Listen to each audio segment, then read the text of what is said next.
Thank you so much.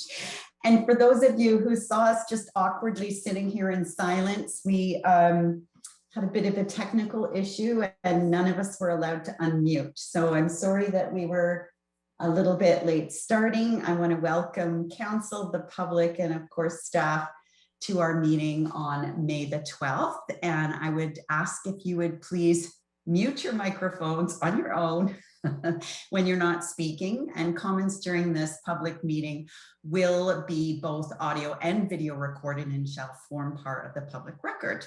So with that being said, I'd like to thank you all for being here this evening, and we'll move right into our open forum. And we have 3 people who have signed up for open forum this evening. The first 2 on item 10.1, the motion by Deputy Mayor Davidson, and the first one is Megan Varga. Megan, whenever you're ready. Thank you, Mayor Dolan. Good evening, Mayor, Deputy Mayor, Council, and staff. I just wanted to speak about item 10.1 on the agenda, the notice of motion from Deputy Mayor Davidson about the next 9. I am in favor of a golf course going there. However, I feel that this issue is directly tied to a staff report that will be at the next council meeting about the hotel for Friday Harbor being moved. And I feel like this notice of motion should be delayed until that council meeting so that those 2 items could be discussed in tandem. And I thank you for your time, and I hope you're all staying safe. Thank you, and thank you for being so succinct. So much, Megan. And next is Kate Keats. Ms. Keats, whenever you're ready. Hi, good evening, Your Worship. And you know, my name is Kate Keats. I live on West Street, and we back onto the land where the proposed golf course is going to be built. And I would like to take this opportunity to voice our family's support for this next 9 in their endeavor because of their commitment to ensuring an ecologically friendly space in contrast to the mass development that is Friday Harbor. We know that land development seems to be inevitable in this area, and we, like many of our neighbors, believe that the next 9 golf course is a much better alternative to what could possibly become otherwise. It would provide a green space that would act as a buffer between the old and the new Big Bay Point communities and would be significantly more friendly to our environment than condos and housing or hotels. Our little community is special and unique, and we'd love to keep it this way. The next 9 golf course would help maintain our unique character, and as such, we fully support this development. And that is the end of my comments, Your Worship, and I thank you very much for listening. Thank you so much for being with us, Ms. Keats. Appreciate that. And I should tell you, both you and Ms. Varga, you're welcome to just turn off your camera and your mic and stay with us and watch the proceedings, or you can leave us and join by YouTube or and enjoy this beautiful spring evening. Next, we have item F1, and that would be regarding the town of Bradford, West Gwillimbury's 400-404 link, and it's Mr. Clark, Tim Clark.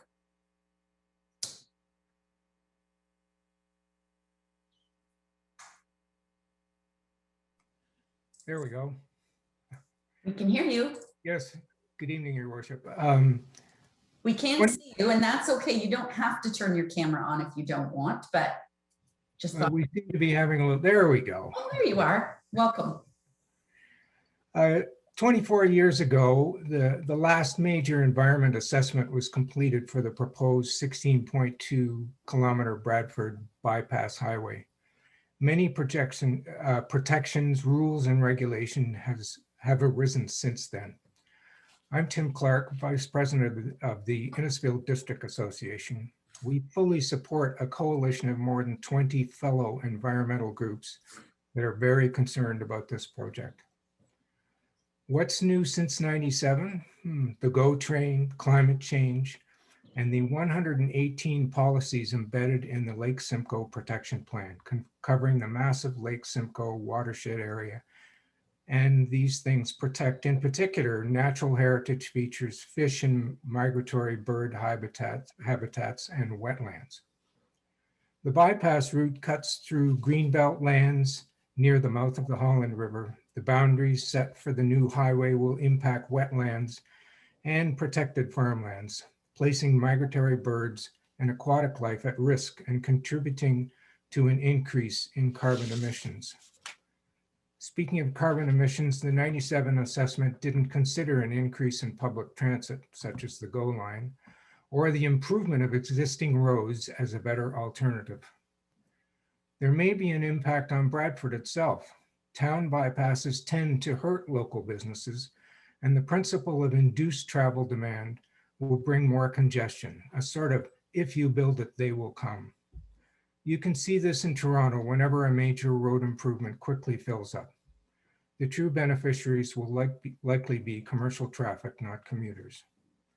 We believe the provincial government should step back and take a completely new and full environmental assessment. Preliminary designs must adhere to the new and existing provincial and federal legislation, including the Endangered Species Act, the Greenbelt Plan, the Heritage Act, the Fisheries Act, and other protections. The Innisfil District Association strongly disagrees with tonight's motion of support for the bypass. Thank you. Thank you, Mr. Clark. Appreciate you being here. And again, if you want to stay with us with your mic and video off, you're more than welcome to do that, or you can join us on the live stream to listen to the rest of the debate.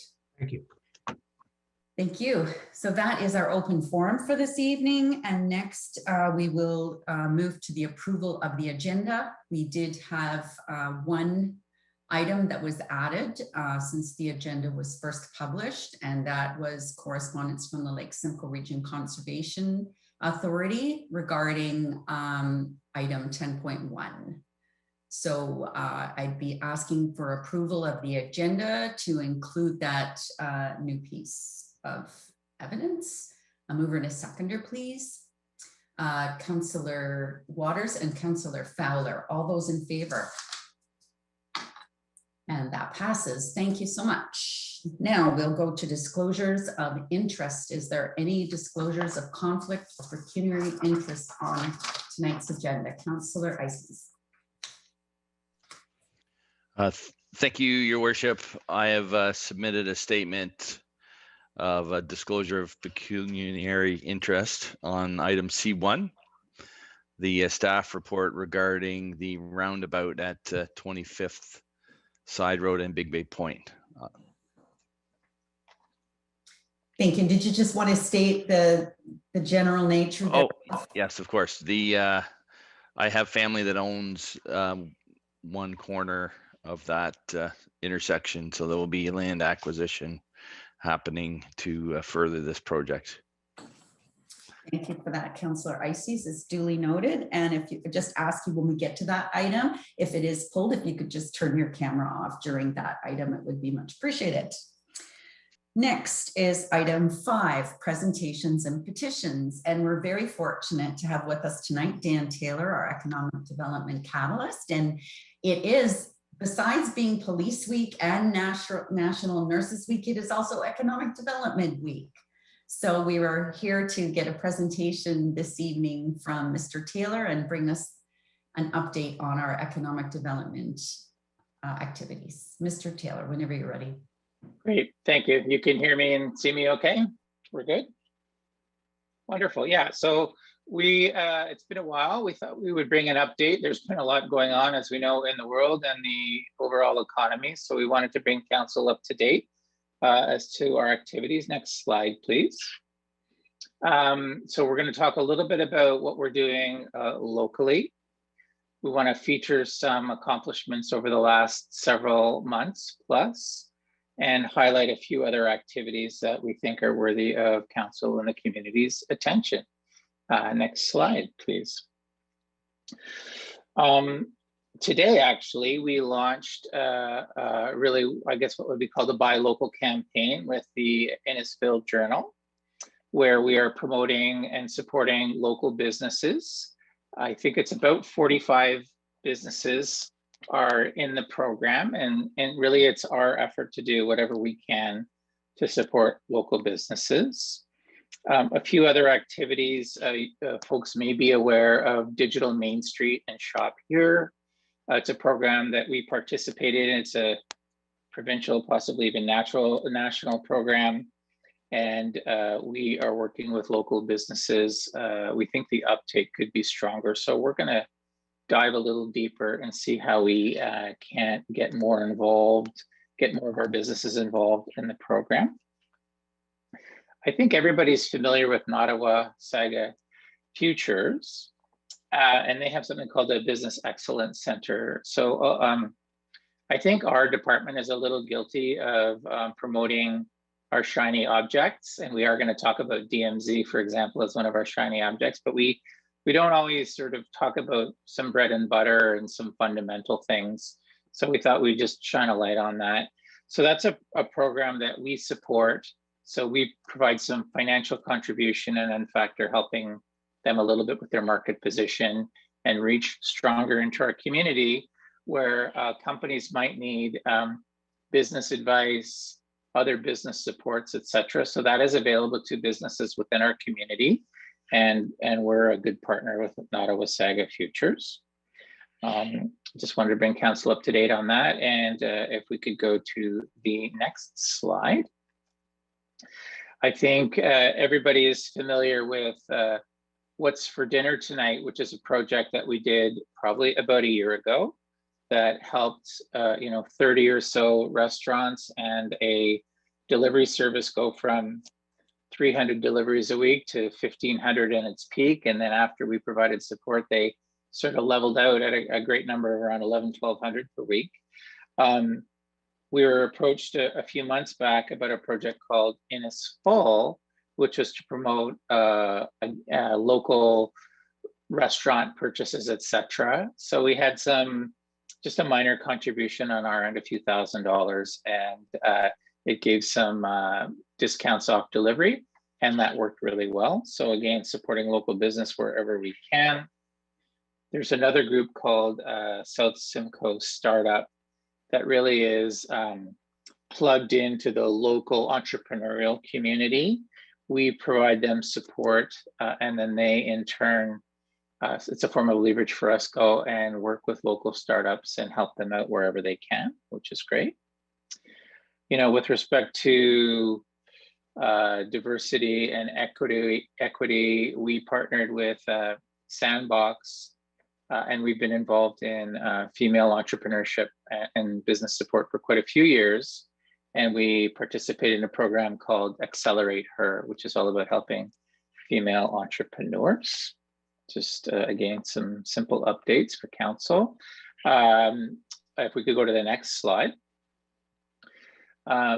So the economy is in a funny situation right now, not like in an odd situation where, we have face-to-face businesses like the service industry, restaurants, hair salons, etc., that are just being devastated. And we have other parts of the economy that are growing. So we're quite aware of that, and we're doing everything we can to help those businesses that are growing grow, and those that are being adversely affected to do whatever we can. This is a good news story. About a year ago, in fact, we are going to have a 1-year celebration in a few weeks from now to celebrate DMZ Innisfil. And DMZ Innisfil is I should really take a step back. Our goal and our association with DMZ Innisfil is intended to build an economic ecosystem that did not exist in Innisfil before. So the ecosystem that we are building is a tech software startup ecosystem.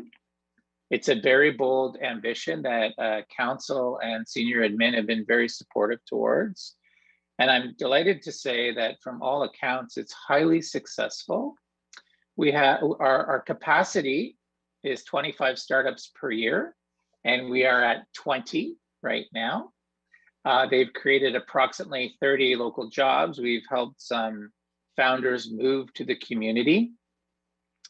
Our startups have raised about $2 million and probably on track to raise another $2 million in the not so distant future.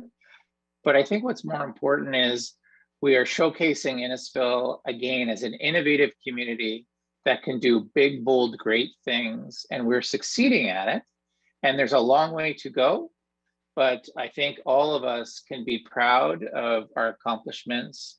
I'd like to give a nod to Yelmer and Kate specifically, and Dean, quite frankly, and the others on our team who've just done an incredible job. I mean, this is, I don't want to say it's a minor miracle, but it's just good strategy, hard work, resources have really paid off. And I think we're just at the beginning. So I think council can be happy that their focus in this area is going very well.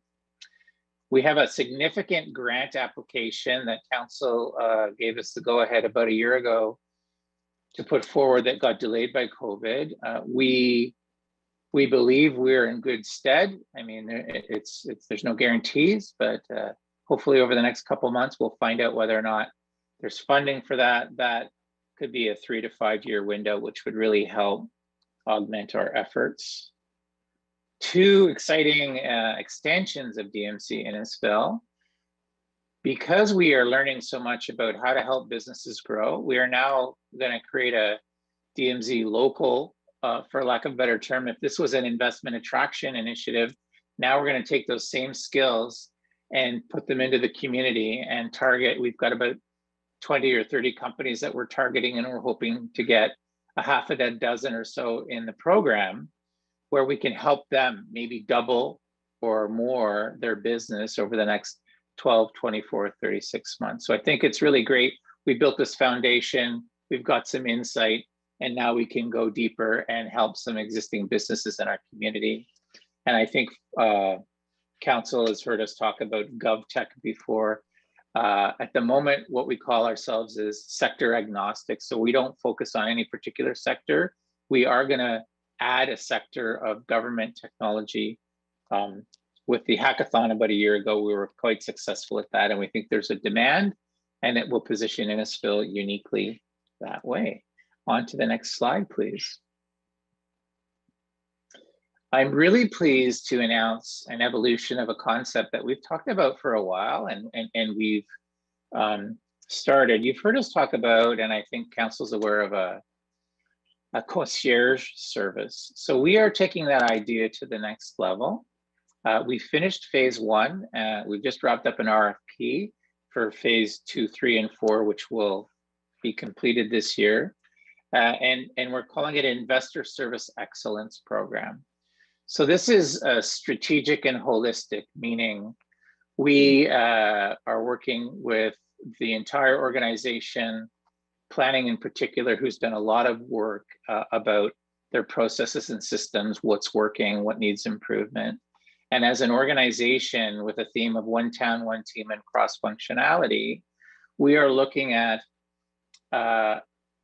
both from internally as an organization and externally, what does the market look for on how to create an incredible experience when one comes to the town of Innisfil to invest.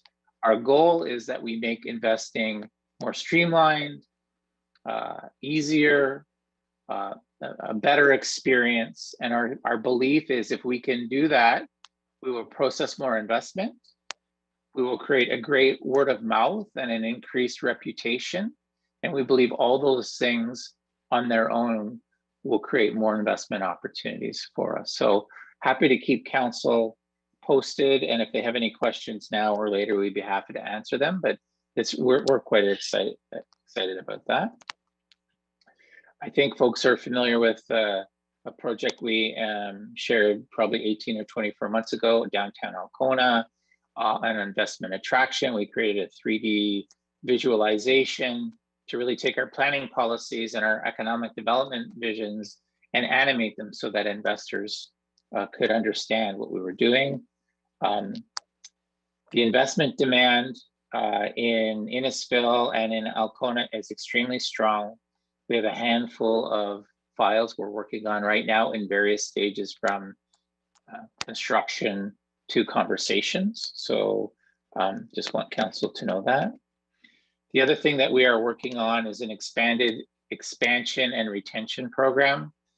Certainly in the light of COVID and just the environment in general, we've targeted quite a few companies where we're going to go in, have conversations with them, learn how we can serve them better, and whatever we can do to help them, we hope to do.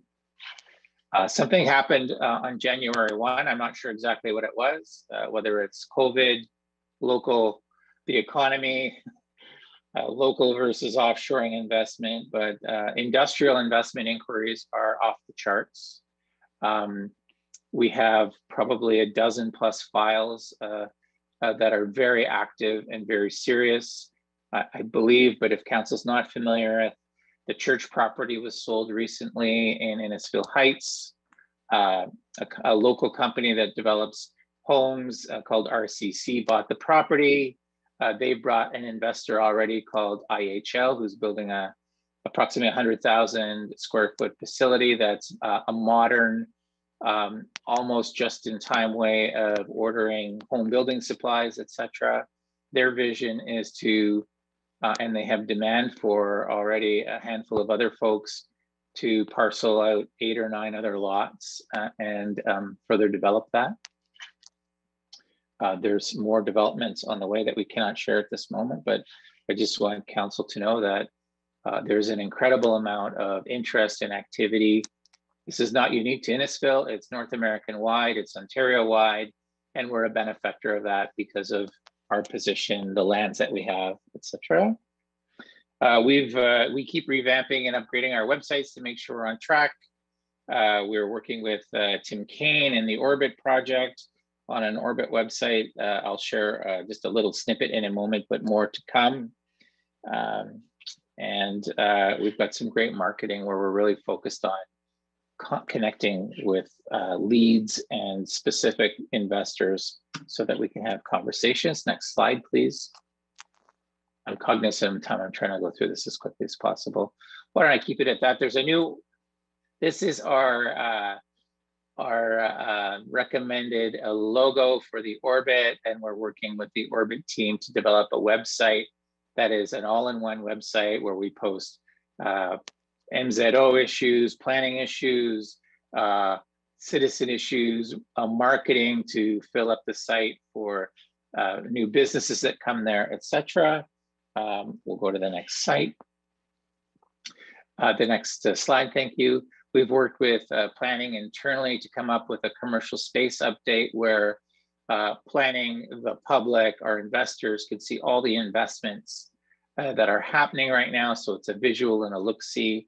Happy to share that. Next slide, please.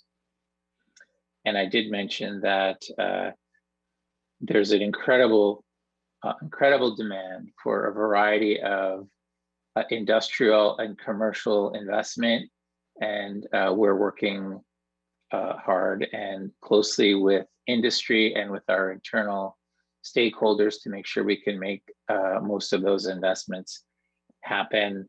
I think council is aware, one of our biggest challenges still, and I know Leo Deloitte, our director of growth, is working on this, is servicing. So it is a bit of a limiting factor, although at the moment, we have investors that are open and willing to work with us on interim solutions.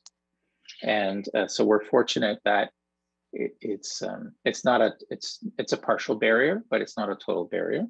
Last slide, please. We just wanted to thank council for their attention. We wanted to bring them up to date, and we're pleased to share that, you know, in this COVID environment, while we do recognize and appreciate there are some difficult challenges, there's a lot of good news happening in our community. Thank you. Thank you, Mr. Taylor. Questions, comments? Councillor Waters? Thank you, Worship. Thanks very much for the update, Dan. Appreciate that. I'm kind of curious, the one item you mentioned, the RCC project. Could you give a few more details the company does? Is there any relationship to the opportunity that the Orbit presents in terms of building prefab homes or condo parts for the orbit?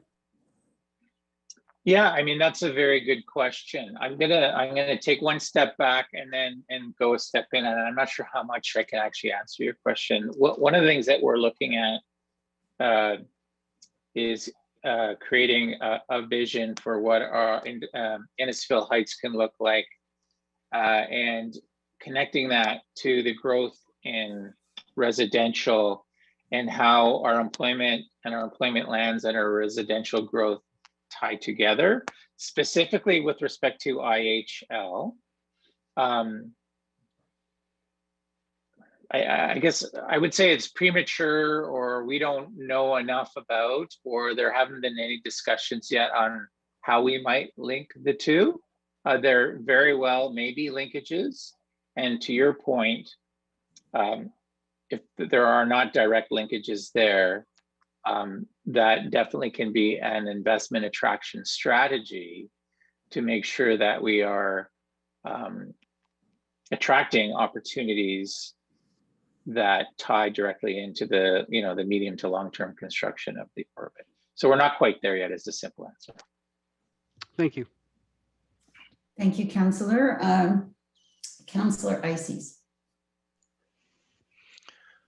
Thank you, Worship.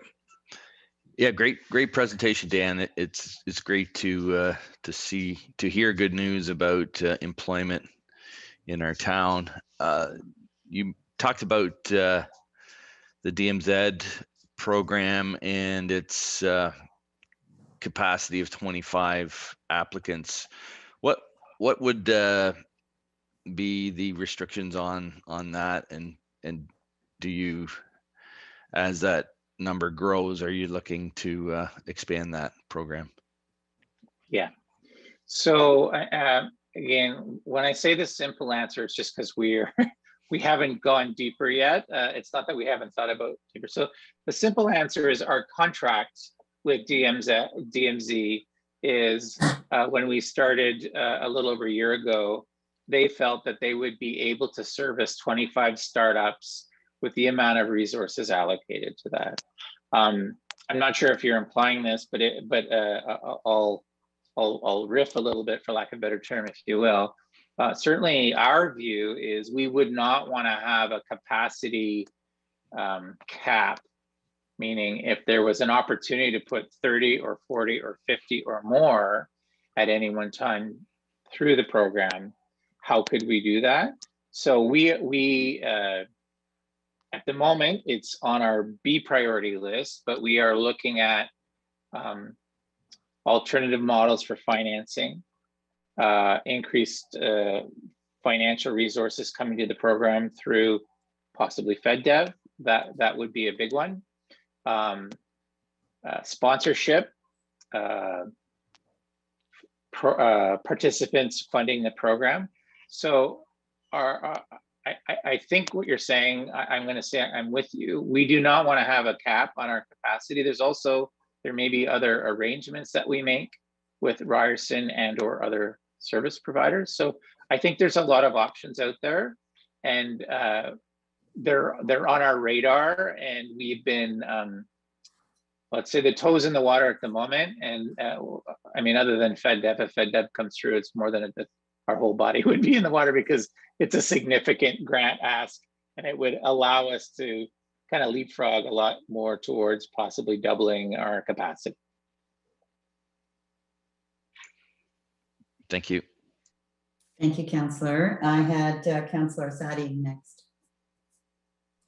Thank you, Worship. Thank you again, Dan, for the presentation. And I like the one where you're with the website that will provide informative information to our community on the orbit. And I think that's a good move, because it's about the public always being informed, especially on a big project like that. What's happening, the planning, and if they have questions and concerns. And I wanted to focus on a couple of questions and just about sort of the you've looked at the bigger picture, and in the your reports for council, I noticed that on the one for the Young Street. You've mentioned about the setting up a community co-working a pilot for, and this is co-working space. And I think that will be of great interest to residents, although many residents are working from home. If they have families, you don't have a room that you can work on a computer quietly, speak with maybe clients to build your business, you need that space. And I think that that's going to go a long way to helping residents in our community build their home-based businesses and the others that are not able to even operate out of storefronts right now. The other one was, I like the idea in your, in the funding program where you were speaking about helping businesses, local businesses build their business that are impacted through the use of the internet.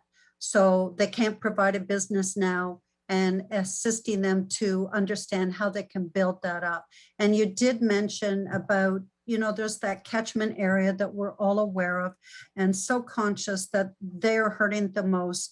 The hairdressers, the artists, the teachers, the music teachers that teach in their home that can't do it, tattoo artists, all of those, they haven't been able to work for a year. And I don't know how, whether there's even any assist, I don't know how even online can help them. And there seems to be that catchment area that really needs some help.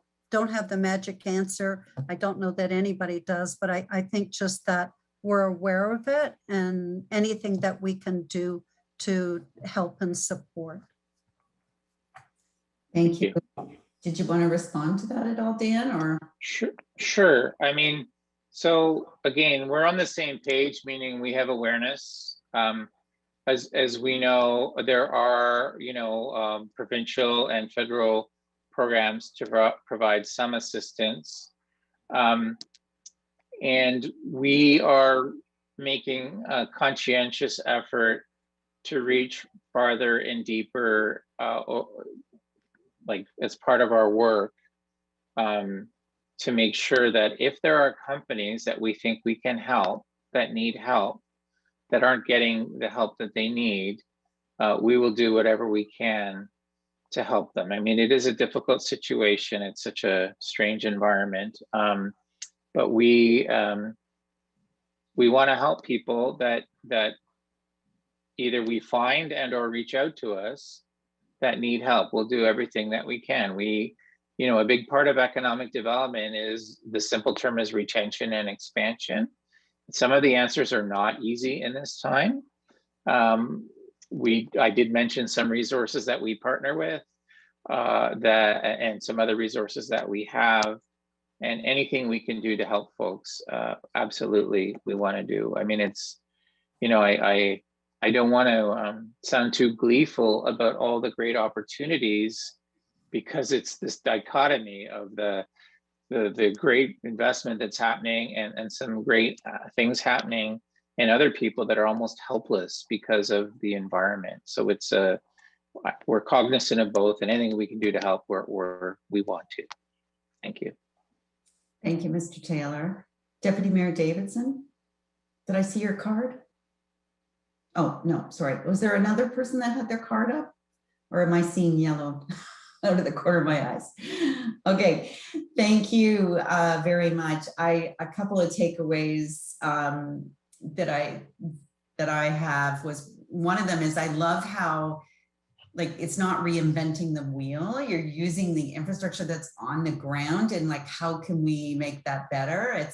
That is what One Town, One Team is all about, is creating that support, especially for things like when you mentioned Innisfil. So that's a stay-at-home mom who came up with an idea to try to bring the community together, and you said, how can we help? And just kind of here, step on me and I'll raise you up a bit. So that's awesome. And then the DMZ is something that we can all be so proud of. Would you remind me again, other DMZs, what cities they're in around the globe? Yes, New York Toronto, Amman, Dubai, and Innisfil. We're in good company. If that's not punching above our weight, I don't know what is. So well done.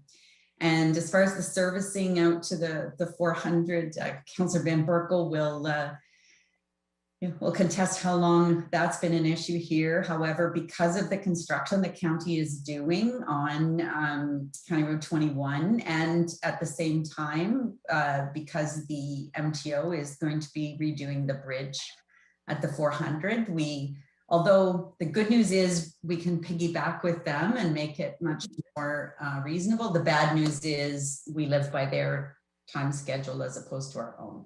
But it's pipes are going in the ground, and that's something that first time I've been able to say that in 25 years. So that's a good news story. So with that, I'll just make sure there's no other questions. And seeing none, I would ask for a mover and a seconder that the economic development update be received with thanks. And that'll be Deputy Mayor Davidson and Councillor Waters. All those in favor? That is carried. Thank you very much. Thank you. Next, after delegations, is the County Council, Municipal Associations, Conservation Authorities, and Emergency Operations Center. Now, because I almost forgot the Emergency Operations Center at the last meeting, we'll go to them first. And Mr. Keogh is with us this evening to tell us what the EOC is. And just for those of you who may not be aware, so starting in March of 2020, the town of Innisfil declared a local state emergency. And when that happens, under the Emergency Management and Protection of Act, I forgot the acronym, but we set up an Emergency Operations Center. And normally that happens, if there's a train derailment or a major ice storm, and it starts and ends in a matter of days or weeks. But with COVID, it's been over a year. But the EOC does meet weekly to adjust and pivot and creates an opportunity for us to provide help to the community. So we have asked if our emergency communications officer will come to every council meeting and just give an update of what the EOC has been working on, just so everybody's on the same page. Mr. Keogh.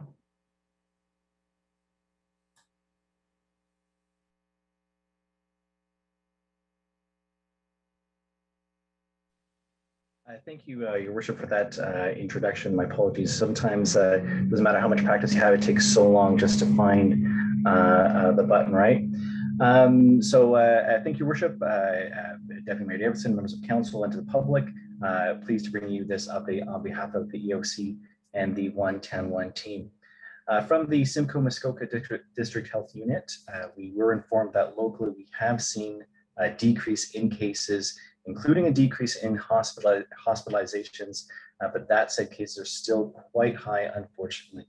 18 to 34-year-olds continue to have the highest new infection rates in our region. Last week, the province opened up vaccination eligibility to essential workers, that is those who are frontline and unable to work remotely. Phase 2 of the essential worker rollout started this week, which includes transportation workers, electricity workers, and water and wastewater workers. So great news for us. The province is moving to a trust model for eligibility, not requiring an employee letter. Health Canada has approved the Pfizer vaccine for 12 to 15-year-olds. The SMDHU has created a standby list as well for those who haven't received the first dose to help provide options for those having difficulty getting appointments. As we're probably all aware, as recently as yesterday, the province announced that they will suspend provision of the AstraZeneca vaccine for the first dose out of an abundance of caution, and we're still waiting for more information from the province on that piece. Vaccine eligibility is also expanding to more age groups, with those 40 and up eligible to book starting tomorrow, and those 30 and up who will be eligible to book starting next week. As for the stay-at-home order, which we are currently all living under, That expires on May 19th. Our partners at the SMDHU are hoping to hear from the province shortly regarding whether that will be extended, whether it will end. The province also recently passed Bill 284 to allow for paid sick leave for staff, and messaging will soon be communicated to our own staff. On parks, so no doubt council and the public received some communications from us this week about our strategy well in advance of the long weekend. So some of the headlines from that news release, under the headline there, access to Innisfil Beach Park is for residents only on weekends. That's until June 27th, after which time we will switch to resident-only access for 7 days a week. Until then, non-residents can pay to access parking and the boat launch at Innisfil Beach Park on weekdays. We're also aiming to have a gate installed at Innisfil Beach Park at the entrance to make it easier to regulate access to the park. Of course, our CDSB bylaw team will be monitoring lake access points and tagging towing illegally parked cars. And 2 additional CDSB officers have been hired to work at IBP during peak times on weekends for the summer. I can't stress this enough as well, that our operations bylaw, my own team, we meet every Monday to discuss the previous weekend and the week ahead. If there's anything that needs to be adjusted, needs to change, we're ready to do so quite quickly. We continue to work with staff from the SMDHU, South Simcoe Police, and our neighboring municipalities on our enforcement approaches. I believe the mayor mentioned off the top that this week is Police Week. So important to check out our social media, South Simcoe Police's social media, just to give kudos to our officers on the front lines, of course. Our customer service team is taking appointments as needed while continuing to provide virtual and digital service and communication. And lastly, the Innisfil IT Lab and Library continues to focus on the needs of seniors, making senior kits in the Hack Lab, which have been wildly popular, and working on launching some lendable technology soon. That's everything. Thank you for that. Questions or comments to our emergency communications officer? Just to say that the acronym I was looking for was Emergency Management and Civil Protections Act. Okay, anyone else have, Deputy Mayor, do you have a county council update? Yeah, I've got to say, I think it's probably the fastest county council meeting we've had in history. And there wasn't too much on the agenda this time, but I think, you know, with what's going on, staff are doing a great job at the county with COVID response and the way they're handling it in all the different departments. They're doing a fantastic job. And I think with the assistance from the province and the federal government, financial assistance, money is being spent properly. I give them kudos for all the hard work in these times. Thank you. Thank you, Deputy Mayor. I just add, you know, I totally agree. I think particularly the outbreak situation and the protection of infection control at the long-term care homes is certainly very well handled. I would ask everybody to keep an eye on their, if you're like me and you pay most of your bills online, you probably don't go to the mailbox very often, but in the mailbox is an envelope from Simcoe County. Don't throw it away. It has inside it a recycling bag for the recycling programs like the clothing program that's coming forward, and also a handout on about the new CART program that's starting November 1st. So we're just starting to roll out the information about the new CART program starting November the 1st. So keep your eyes open for that. Anyone else? Oh, I should also say, because we're talking about economic development, the Economic Development Subcommittee met at the county, and they put on a virtual Innovation 4.0 tour for manufacturers, and our own Tempo Plastics was one of the hosts, and it was sold out, and so it was really well done. Anyone else? Seeing none, then we'll move on to the next item, which is our consent list. So we'll go through the items, and if council wants to pull any of these items, please make it known, and then we'll discuss them further on Committee of the Whole. So A1, special council meeting minutes dated April 21st. A2, the council meeting minutes dated April 28th. B1, the school zone traffic safety advisory committee report dated April 22nd. C1, the 25th Side Road and Big Bay Point new roundabout traffic signal request for revisions and timelines. Okay. C2, the housekeeping zoning bylaw amendments to the town comprehensive zoning bylaw 080-13. I'm going to ask for that one to be pulled just so I can ask a few questions. If somebody would pull it for me, that'd be great. Thank you, Councillor Nicol.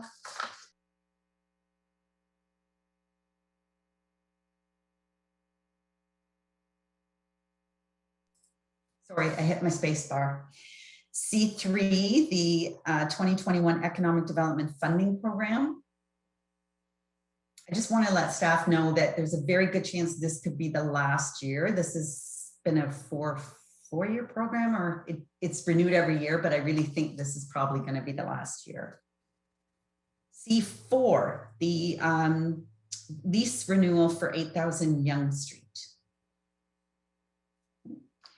And then any of the staff reports, we had the Q1 operating budget, we had the procurement for the Bel-Air Creek diversion and wetland improvement. Councillor Van Berkel. Just a comment on D2, Your Worship. I'm disappointed that the grant we weren't successful in the grant from the federal government for the natural disaster mitigation program. I kind of figured we would get that because the province recommended it, and it would have, like, you know, alleviated a lot of flooding for 100 some odd houses in that area. So I have to express my disappointment on that. Thank you for that, Councillor. D3 was additional funding to replace a mower. Councillor Van Berkel. Thank you, Your Worship. I just wonder, what was the original, what's the quote for that mower? Like, we're $41,500, almost over? Did I read that right? Ms. Bowman?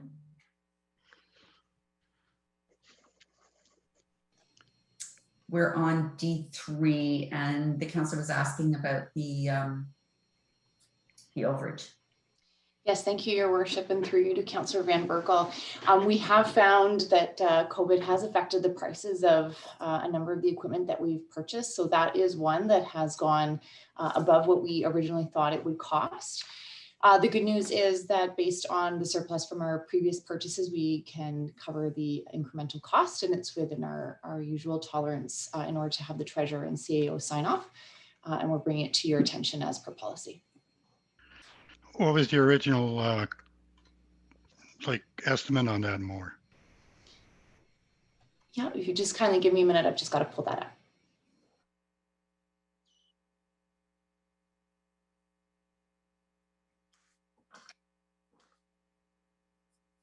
While Director Bowman is looking that up, I just had one comment about D4, which was the building permits issued. And I thought it would be on the page 2 of 2, it gives you the 2021 totals for Q1, but then it gives you the totals for the whole year for 2020. It would be nice to have like the quarter where we were in comparison, what was the first quarter in 2020, and so you could kind of compare apples to apples. Mr. Deloy? We're quite happy to do that. This is our first comprehensive report, and we can allow a month, quarter-to-quarter comparisons so you can see where you're at. We're pretty much on track with last year, but we're expecting an increase this year. Thank you, Mr. Deloy. Councillor Van Berkel? I just want to say that, you know, if we compare from last year to this year, that the building part of it has been fairly busy. You know, they haven't been sitting on their hands, even though there's COVID. We have to give them credit. You know, they've been out there, and that's a lot of permits. And I really believe what Mr. Deloy just said, that we're going to surpass last year, hands down. So kudos to the building department. Director Bowman? Thank you, Your Worship. I'm struggling to pull up those numbers right at my fingertips. If it's all right with the council, I'm happy to report back offline with that information. Thank you. Yeah, because it's just a report for information because of our procurement bylaw. That's what's required in a case when there's that much of a overage. So, but absolutely, Director Bowman, if you could email Councillor Van Berkel that information, that would be very helpful. Thank you. All right. Next is E, bylaws. There were no bylaws this evening. And F1, the correspondence from the town of Bradford, West Gwillimbury. Councillor Feller. Thank you, Your Worship. I was reading this and I'm not sure if we're receiving this as information or we're going to be actually moving this, because in the final paragraph, it shows a great amount of support for the process, but at the very end it says, now therefore it be resolved that council of the corporation of the town of Innisfil hereby advises the Ministry of Transportation that the town strongly supports the link and encourages the ministry to proceed with the project. I'm okay with the idea of potentially supporting this, but the fervor in it, I think it's a little too strong. I think it doesn't represent all of the public in Innisfil here. I know there's a great many people who wish to see it go through, and there's many people who don't. But this gives a false impression that we're not representing the town in the proper capacity. Is there something we can do to work with that? Like just take out, like I can take, we can support, but the strongly supports, it seems a little imbalanced to my ears. Thank you. Mr. Deloy? Yes, certainly we're supportive of the project.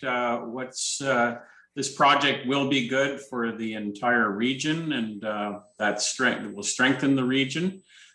We can remove that one word. And the other thing I want to point out is that this is going through an environmental assessment, and in our support, we're also supporting following the thorough and public and environmental processes that underpin a future highway like this.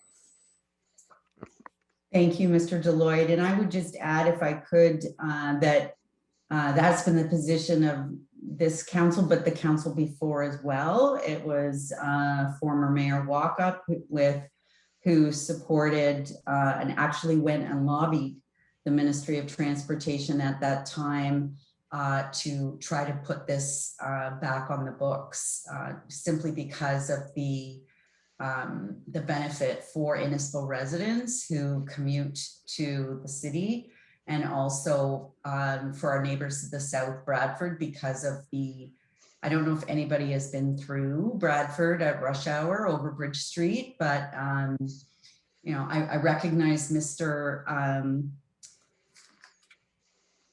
Clark's comments about the downtown, but it would definitely help downtown Bradford. Right now, the businesses down there have no on-street parking at all, so there's nowhere for anybody to actually stop and park during rush hour. So I know that the Bradford BIA and the town of Bradford is strongly in support.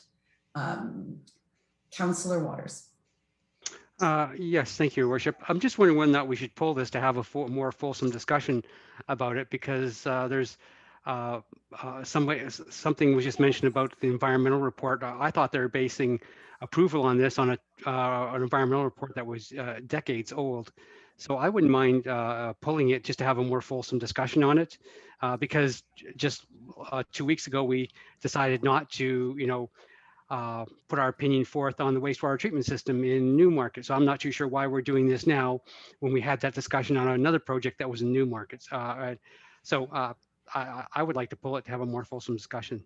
If anyone wants to second me. I'll second it. Thank you. We don't need a seconder to pull it, but thank you, Councillor Waters. It's pulled. It's great. And then we go to correspondence. So there's 5 pieces of correspondence. Is there anything anyone would like to pull? I just wanted to highlight the World Maternal Mental Health Day, and Tiffany Smith joined me on a Mayor's Minute and on May the 5th. And we did do a video on that. Seeing none, we'll move forward then with the consent list continued. So we have just 2 items that were pulled. It'll be F1 and also the zoning bylaw, which was C2. C2. Thank you, Councillor.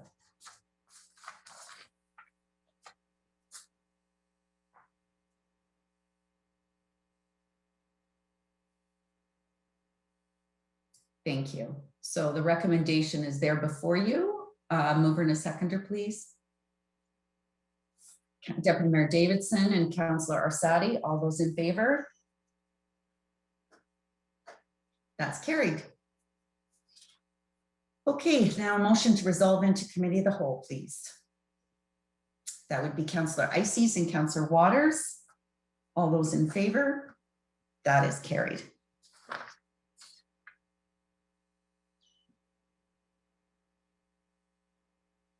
And now I have to find what my questions were.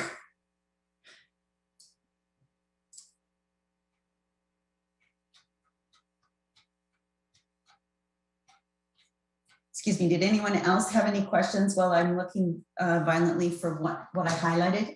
Councillor Feller. Thank you, Your Worship. There's one question I do have regarding the I'm trying to find the page for it. I believe it's page 7, item 3. The footprint area does not currently exist in the bylaw. 2.78 footprint means the floor area of a building or structure measure at a grade on a horizontal plane to the outside edge of walls or posts, or in the case of an unenclosed structure, and includes the furthest extent of a deck or a dock. So the question I have with regards to that is it just the width of the dock, or does it extend along the entire property length as a point of reference? Who would like to take that question? Is Mr. Montgomery on the call? Or Garrett? Oh, sorry, and I need a seconder. Sorry. Deputy Mayor Davis is a seconder. Go ahead, Mr. Montgomery. Through your worship, I'm wondering, Nick Scared is on the call. I'm not sure I fully understand the question, or Councillor Fowler, if you could reiterate it a little bit. Okay, so we have a property on, for example, on the lakefront, and the dock extends 15 feet out. Now, does the boundary of the footprint extend the 15 feet parallel to the width, to the length of the dock from the shore, or is it just the square footage of the dock itself? Does it draw a line in the sand, for example, like the dock comes to 15 feet, does it go north and south the 15 feet, even though it's open water? Does that count as the footprint, or is it only limited to the square footage of the dock that extends out into the lake? That's because you're talking about unenclosed structures, and I'm just wanting to see, are we counting just the square footage of the unenclosed structure itself, or does that act as a point of reference? Through your worship, it would just be limited to the dock itself, is how that's written. Okay, thank you. Yes. So I found my highlights, and it was around the driveways for parking, which was item in the housekeeping text changes, item 2.51. Driveway means an area of land that provides vehicular access from a street or private road. So we've had the issues in the past with trailers, tractor trailers, like for signs. Really, they're signs, but they're on wheels. And so if we tell them that they need to be on a driveway, they just put down some gravel. I'm wondering does this address any of that? Mr. Montgomery or Mr. Stewart?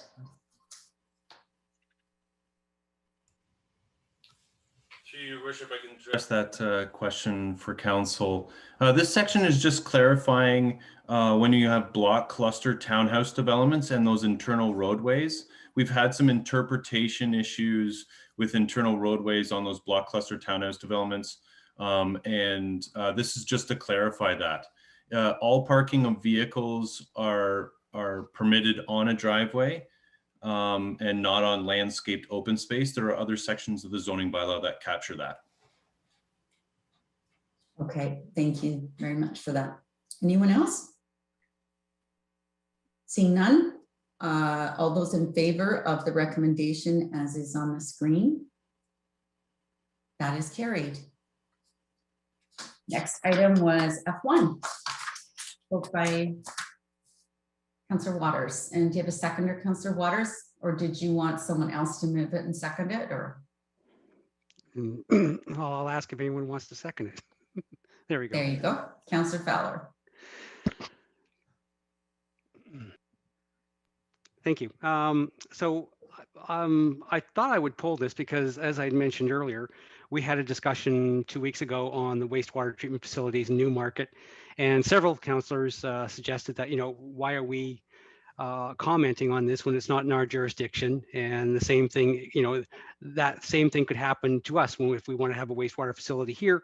We would, Newmarket could be saying, well, we don't think they should be doing that. So this kind of falls under the same category.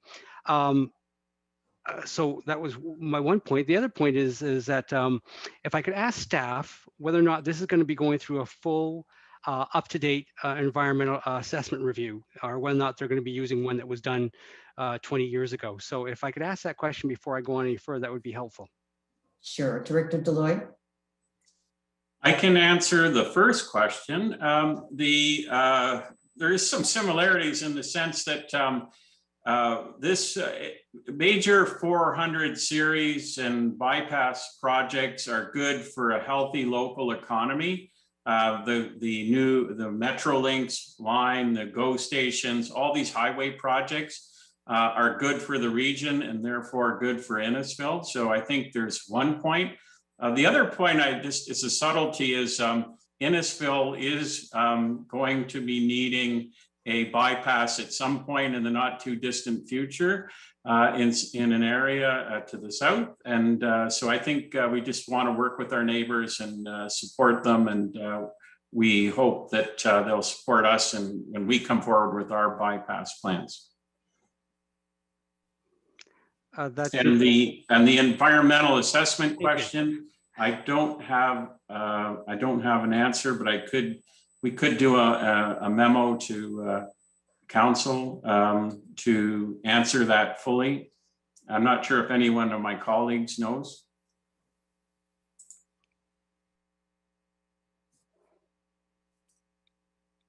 I don't see hands up, so Mr. Kane is oh, there we go.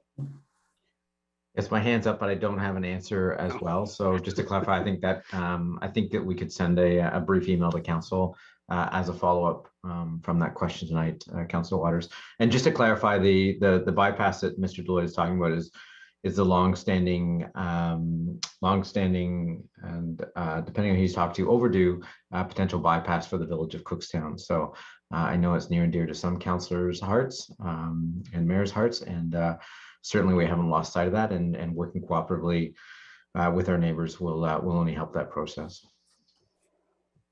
Thank you. My question would be, is there a timeline for this? Could we defer this to the next meeting and get the answers about the environmental assessments first? Mr. Deloy. Your worship, there is no urgent timing on that. We could bring it back with the answer, no problem. Thank you. My understanding is that Bradford was going to redo all their EAs, and that was from Mayor Keffer, but I can, I'm happy to defer it to make sure we get a fulsome answer to that question. And just to add to, what's different about this than the York Region item. First of all, it's our neighbor that we share so many things with, water and and police, and also they are part of Simcoe County, which makes it a little bit different as well. And we were asked, we've been asked to do this. We were asked to support a new high school in New Tecumseh. We used to have Innisfil residents that went to that high school before we got our own high school, but we don't anymore. But I can tell you from knocking on doors, the last election, many people, Innisfil residents, were telling me that this would cut 20 minutes off their commute daily. So they were quite in favor of it. But if there's a motion to defer, happy to entertain that and see where the vote goes. I think a motion to defer would be preferable, just because there are still a lot of outstanding questions. Because, like, I can certainly understand the timing issue in terms of the connection between the 404 and the 400. I understand that fully because I've had to make that drive numerous times. I'm just a bit concerned of the agricultural lands which are going to be destroyed, the wetlands which are going to be destroyed during this process. I just can't imagine why they couldn't have chose a link further south that we weren't going into the Holland Marsh, which is such a prime agricultural area.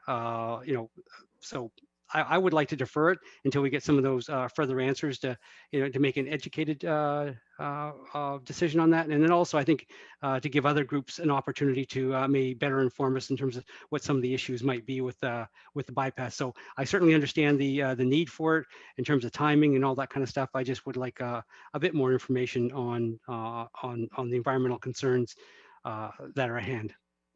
Thank you for that. If you wouldn't mind just not moving that right now, just because once the motion to defer is on the table, then there's no other discussion. And I, Councillor Arsetti's. Sure.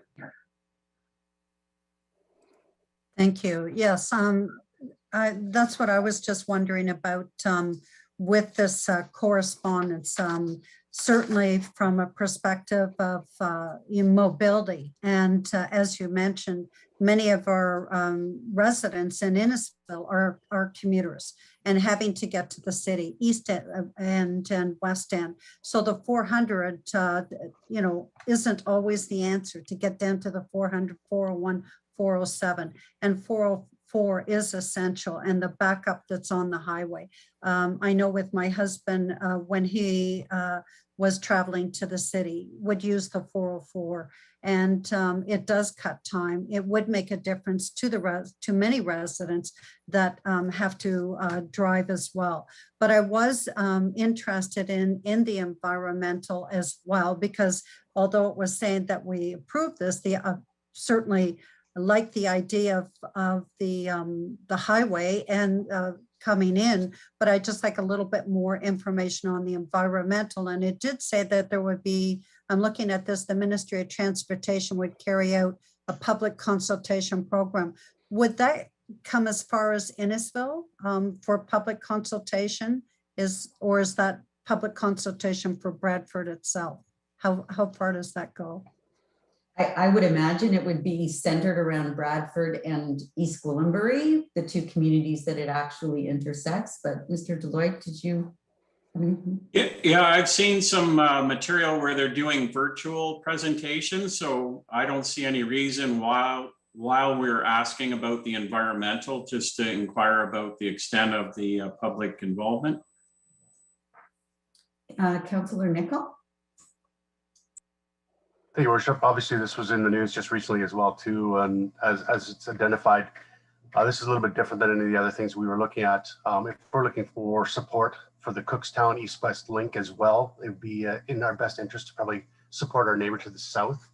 I know the highway that's in the north end of Toronto is going to be subject to a new EA for federally, but this actual link was not put on the federal list as well, and they're going to use the existing EA that the province has done in the past. So, deferring it just to get that other information officially from SAP is fine, but I think this may be one that we'd like to support our neighbors to the south, because it will be something that may help us to get rid of the congestion in the Cookstown area in the future as well too. So if that helps council, I'm not sure. Thank you. Councillor Van Berkel? Thank you, Your Worship. I would agree with Councillor Nichols on that.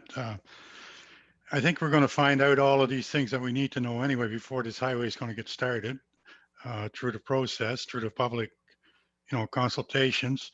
I'm sure we haven't heard the last of it, but I really feel that maybe we should support our neighbor to the south on this, because simply as you pointed out, we have a shared fire service, shared police, water, and we need them as well when we need our bypass in the Cookstown area.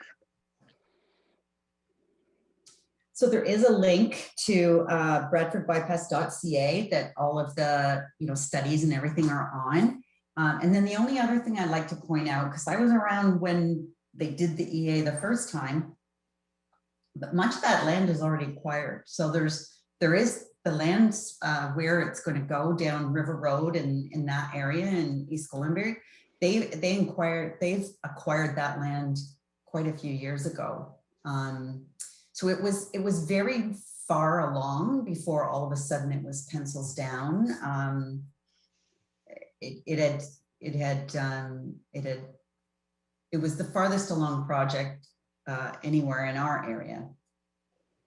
The Cookstown bypass only got to the study design. It didn't get to the EA process. EA wasn't even started yet, whereas this one had gone through a whole EA that was finished. But point taken, EAs have changed a lot since then. So, so we have had good discussion. So I'm looking to see if there is appetite to defer, or council wants to vote on it. Councillor Orsatti? So then just clarification before I vote. I'm certainly in favor of the project because I feel that it's beneficial to the residents of Innisfil, many residents that have to travel to work. I just wanted more information on the environmental. So if that environmental information is available to our residents, to us in council, then I'm happy to vote. Councillor Fowler? Thank you, Your Worship.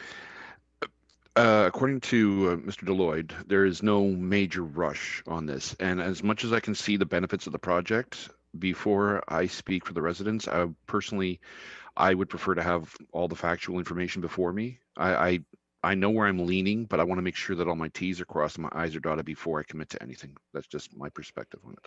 Thank you. Okay. So who's going to play the card? Is there a motion to defer? Or are we voting? Councillor Waters? I'll make the motion to defer. Okay, and seconded by Councillor Fowler. Okay, so we now have a motion to defer, and I'm going to call the vote. Is everybody prepared? All those in favor? 1, 2, 3, 4, and I'll vote yes. So that's 5, so that's carried. Next is a rise recommendation. So we will return back to formal council, and a mover, please. Deputy Mayor Davidson and Councillor Van Berkel, all those in favor? That is carried.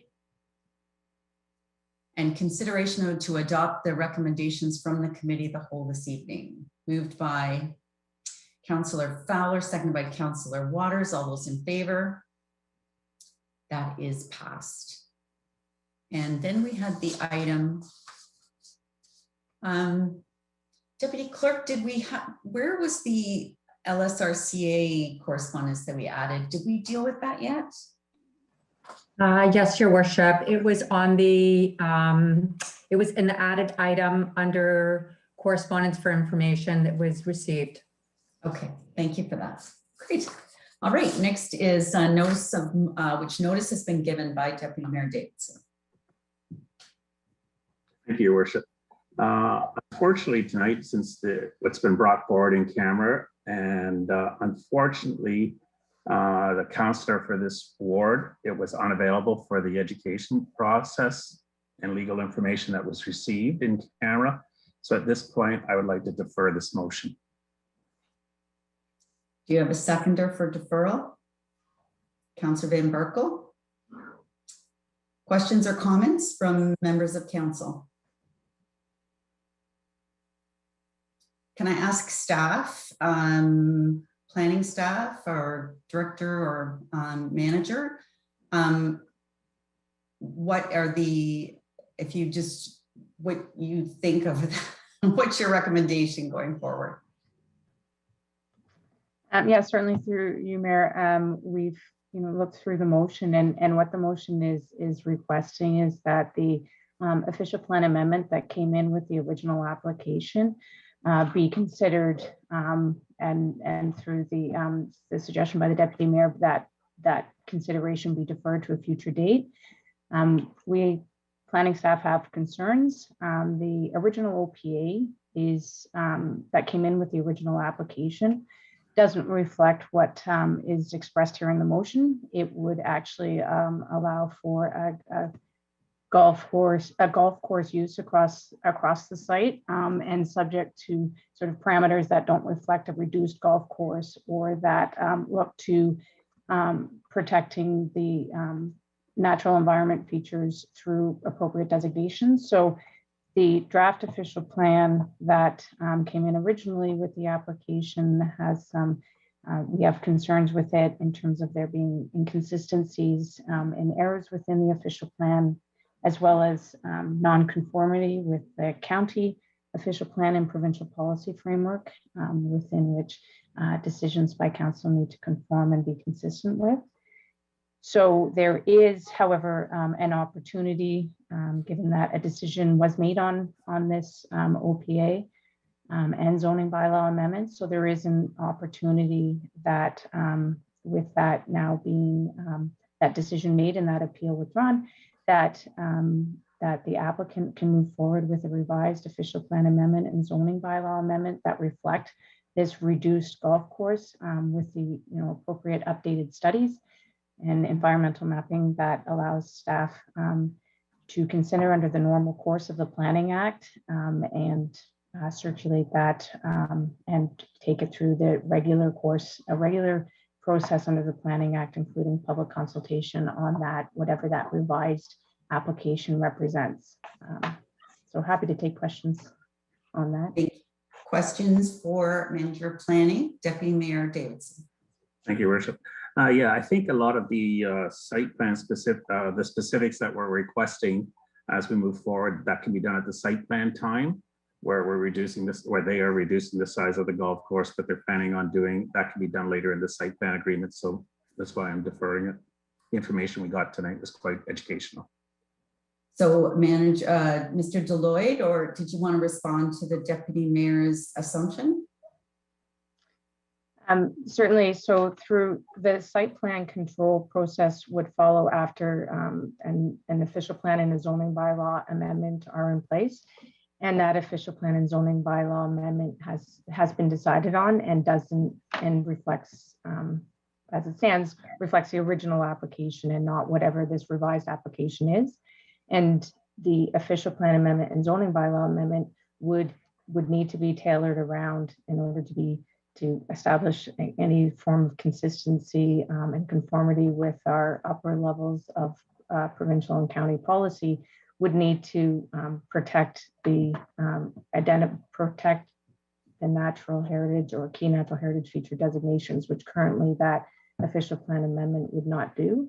So there isn't really a benefit to deferral because the sort of that decision has been made and that OPA and the rezoning have been refused. So there's an opportunity though that a new application is made that reflects this revised golf course, and then staff can take that through the appropriate process and review in terms of that conformity exercise that decisions of council need to conform to. Thank you. Any other questions or comments? Deputy Mayor Davidson. Yeah, my reason for deferral is that the councillor is not here tonight to represent her constituents. I had spoken to her previously, and she was, at what I understood, in favor because she had seconded the motion. So my reason for deferral is the councillor who represents the constituents is not here. Deputy Councillor Sadi. Thank you. And I appreciate the Deputy Mayor's consideration for Councillor Payne, as it is in her ward and she's not here.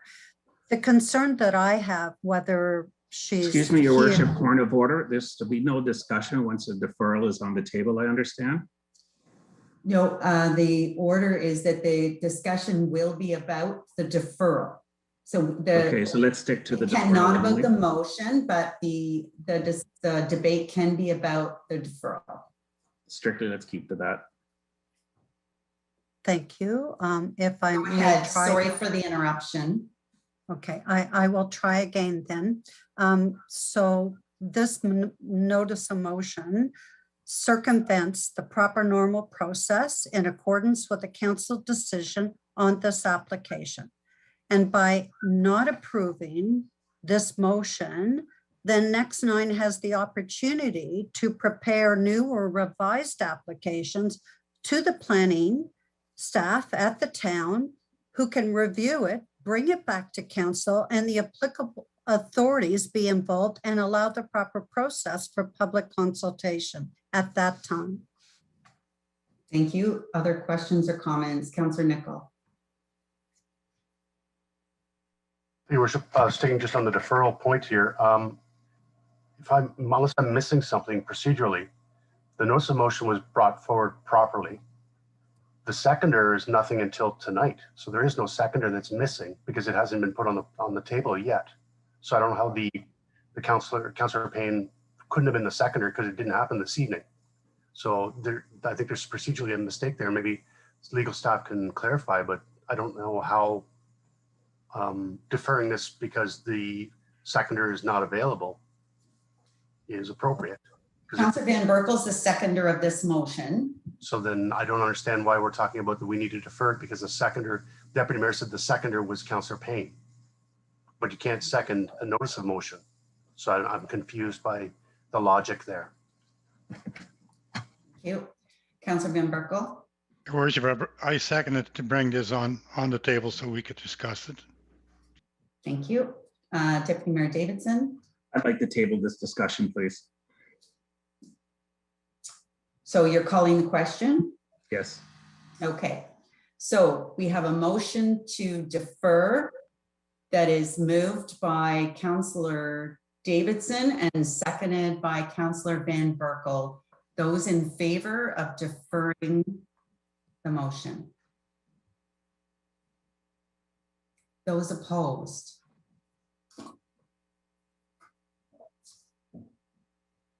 Oh. Okay, I'm going to do it by show of hands. How's that? So those in favor of deferring this motion? 1, 2, 3, 4. Those opposed to deferring the motion? That's a tie, so that is defeated. So we're back to the original motion. Any more questions or comments on the original motion? Ask for it to be tabled. So I'm not sure what that means. You know what? Let's just withdraw the motion for now. So no, the motion's on the table and it's duly moved and seconded. And we're going to call the vote on the motion. So all those in favor of the motion?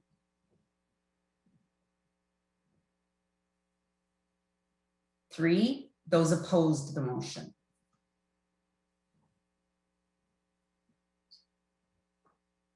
1, 2, 3, 4, 5. That is defeated. Thank you. We'll move on to item announcements. Who has announcements for this evening? Councillor Nicol.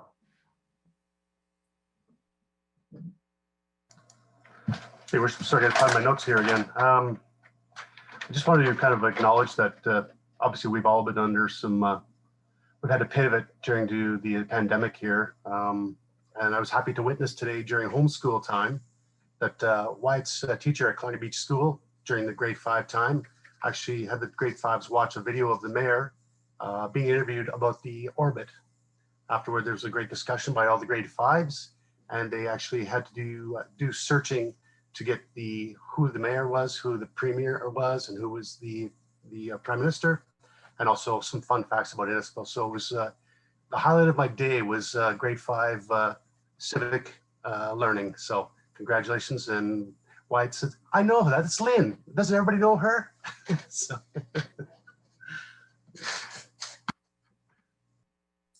Thank you for that, Councillor. I have to tell you, I was in I had a grade 3-4 class at St. Francis of Assisi, all write letters, passionate letters, explaining why the smoking and vaping age should be raised to 22.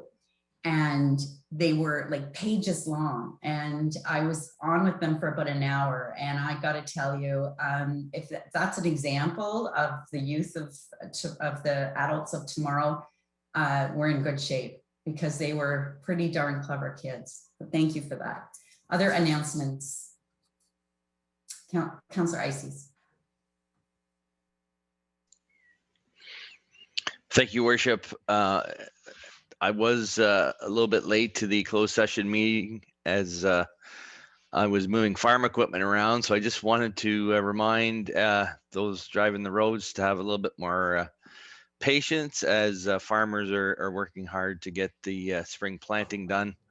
It looks like a great stretch of weather, and everybody can enjoy that, but there's also lots of work being done too. So I thought I would just remind people of that. Thank you. A great reminder, sir, and something that people need to get used to, especially those who move up here from the south, and don't bite the hands that feed you. So stay behind them. Councillor Sadi. Thank you. I think just to remind our residents that there's a great opportunity when you're trying to find a gift for someone, and this came to light during Mother's Day, where we have the pandemic and the difficulty, that no matter what you're looking for, always check out the Innisfil Library and the Idea Shop, because they have great gifts. Father's Day, Mother's Day, birthdays. You can hand, the designs that they have, everything from kitchen to wearable items. It's really interesting, and it's a great way to support our local libraries. And the idea that you're giving someone that you had custom made in Innisfil with the tag on it, I think is a great opportunity. Thank you for that. Any other announcements this evening? Thank you. I just had a couple. So first, I wanted to remind everybody, if you haven't already, fill out your census. It's really important. It takes only a few minutes if you're lucky enough to get the short one. And it's so important, because who gets the schools, who gets the hospitals, all of that is decided by the census. So we need to make sure that we fill that out and that we get our fair share. And speaking of fair share, I would also encourage everybody who is eligible to please sign up for vaccines. The Simcoe Muskoka District Health Unit, I think, made a mistake. Now they put the percentage of vaccination of every municipality in Simcoe Muskoka, and we are not at the top. In fact, we're probably closer to the bottom than the top. So I want everybody who can get one to please go out and get a vaccine. I want to beat Ramera. I think they're almost 50%, and we're at like 34. So let's go Innisfil. Councillor Nicol. Sorry, Worship, sorry to interrupt on that as well too, but we have a EOC tomorrow at 11 o'clock. As soon as I'm done that, I'm actually racing to Barrie to get my shot. So I'm in line, so I'll be there. Good job. All right, any other announcements for the good of the community? Councillor Van. I'm in line for my second shot, so. Oh. Great. It's great to see everybody is getting on board, and hopefully we'll get life back to whatever the new normal is going to be very soon. So with that, then we'll go to the confirming bylaw, and the confirming bylaw for tonight's meeting be adopted, moved by Councillor Fowler and seconded by Councillor Orsatti. All those in favor? That is carried. And finally, adjournment. Councillor Nicol and Councillor Fowler. All those in favor?